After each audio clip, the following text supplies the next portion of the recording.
Hello, 7th graders. Today we're going to work on this worksheet, creating shading with texture. If you weren't able to pick up the worksheet, that's okay. You can just take a piece of paper, make your own boxes. You can look at the handout online and kind of make your own worksheet, so that's fine. So you'll notice there's some different shading exercises. So you've got hatching, cross-hatching. I really like that they add the definition. We go to pointillism, a wood green, scribbles, and scumbling, which are kind of similar. I'll show you those. So, also you'll notice you get a value change or a gradient. So it's going from dark value to light value as it comes across. So that is a lot of times about pressure. So I'm going to get started with this first hatching one. So grab your favorite drawing pencil. You don't have to draw with me. You can just watch if you want. And I'm slowly starting to build up, and I guess what I'm doing is I move over. I'm not really using less lines. I'm just lightening my pressure so that I have a range from darker to lighter. Then, to make it look a little bit more like that handout, I'm kind of building up and layering from that corner to get more of a variation from dark to light. All right, so hatching texture. You guys are about to start drawing some animals. Hatching works really good for fur. Of course, you have to think about the direction that the fur is going in. Works better for rougher greens, all that good stuff. In fact, texture, we define it as roughness to smoothness and everything in between. Right? Oh, I'll put my name on it too.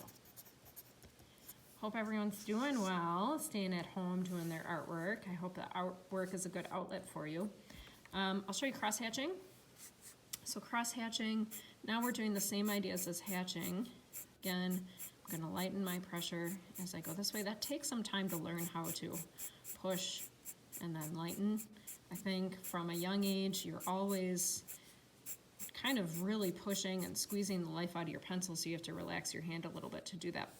So now cross-hatching is you're crossing in that opposite direction. Again, this texture is kind of interesting, a little bit rougher. And you can start building that one up too. Now I'm kind of trying to go through these quickly just to get the feel. But you guys have plenty of time.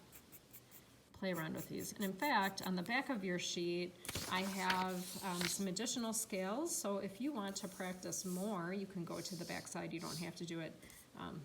That was just a cute little doodle. Not mine, somebody else's. Pointillism, let's try that one. Or I'll show you that one to start. So pointillism, this is where you're dotting. This would be a great time to switch to a fine tip marker or Sharpie if you have one. This is the most time-consuming one because you're going to build up, and build up. In fact, I'm not going to demo anymore. Basically, the more dots, the more value. The less dots, the less value. So it's a little different than those first two. Wood grain, yeah, you're just imitating those lines. You'll start kind of creating that texture. Organic lines, so they're moving around each other, not touching. So you can play with that one. That's kind of fun. I like that one. Scribbles. Okay, scribbles, I call them figure eights too. So figure eights, now what I'm doing with my pencil, and I'll do it larger up here, you're kind of just looping back and forth in the shape of a figure eight. And again, pressure. So here I'm pushing down harder with my pressure, my pencil, and as I move away from that spot, I'm lightening that pressure. Okay? And then you're going over and repeating. I've seen this used in architecture drawings to look for like bushes, or if you have an animal that has kind of fluffy hair or carpet, this texture can work. And again, these are different shading techniques, so you're practicing value, light to dark. Scumbling. Scumbling is similar to figure eight, but this time, if you notice, I'm holding my hand different, so I'm actually working with the edge of my pencil.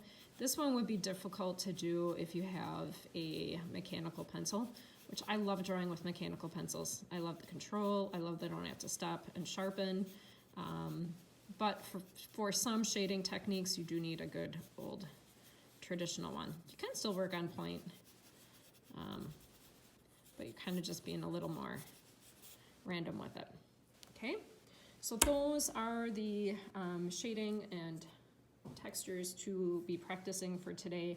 Take your time with this. I quickly went through it for you to give you some ideas. If you want to do more, again, you can play with the back and try making some more scales. Again, the more you practice, the better your drawing skills are going to get. Okay, good luck, 7th graders. Remember to take a picture of your work, upload it onto a Google Doc, fill out your journal, and I'm anxious to see what you get done. Be well.